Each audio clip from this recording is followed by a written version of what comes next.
उसको दुपट्टे से गला दबा दिया, उसकी आवाज़ नहीं निकली, वो बाजरे के अंदर खींच ले गए उसको।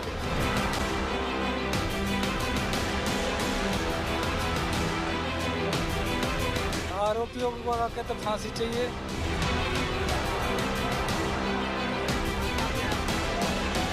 पीड़ित परिवार को एफआईआर के लिए भी किसी की मदद की जरूरत पड़ेगी तो कौन सी कानून व्यवस्था उत्तर प्रदेश में?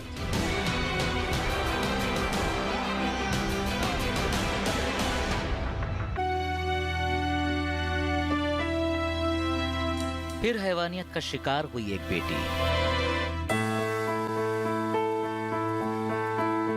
अपने ही गांव में हुई हवस का शिकार। 2 हफ्ते तक मौत से जंग के बाद हार गई जिंदगी। निर्भया जैसी दरिंदगी का गवाह बना हाथरस। हाथरस के बूलगढ़ी गांव में इन दिनों मातमी सन्नाटा पसरा है। गांव की बेटी के साथ ऐसी हैवानियत हुई कि इंसानियत भी शर्मसार हो जाए।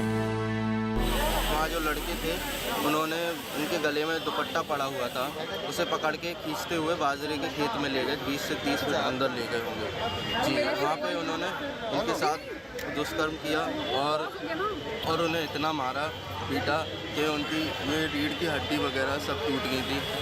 यहाँ गर्दन में 3 फ्रैक्चर थे, 3 हड्डियाँ टूटी हुई थी, मेन रीढ़ की हड्डी टूट गई थी। पैर चलना, हाथ पैर चलना, काम करना बंद कर दिया था।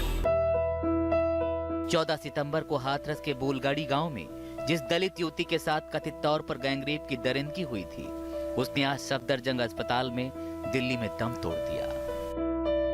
2 हफ्ते तक वो मौत से जूझती रही, लेकिन दरिंदों ने उसका ऐसा हाल कर दिया था कि डॉक्टर भी उसे बचाने में नाकाम रहे।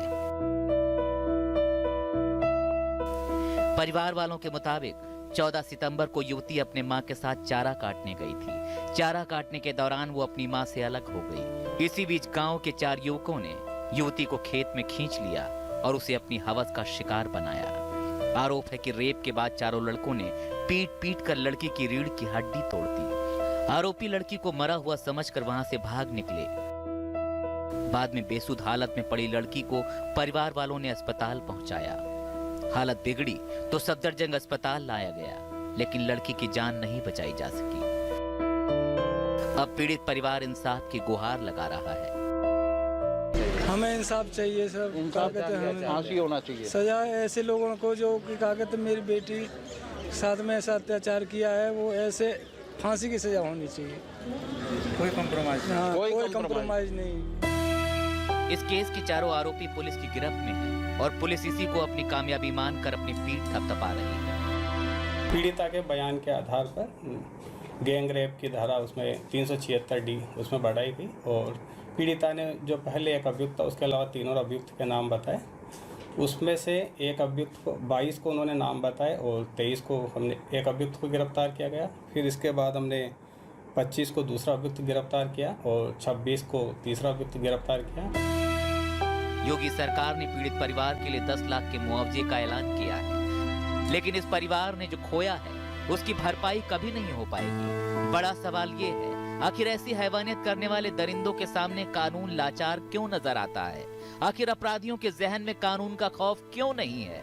आखिर कब तक देश की बेटियां ऐसी हैवानियत का शिकार होती रहेंगी? आखिर कब तक? नमस्कार, मैं हूं अंशु शर्मा और हमें उम्मीद है कि आपको ये वीडियो जरूर पसंद आया होगा। ऐसे ही बाकी वीडियो देखने के लिए देखते रहिए द इंडियन समाचार और वीडियोस पसंद आने पर हमारे चैनल द इंडियन समाचार को लाइक, शेयर और सब्सक्राइब करना ना भूलें।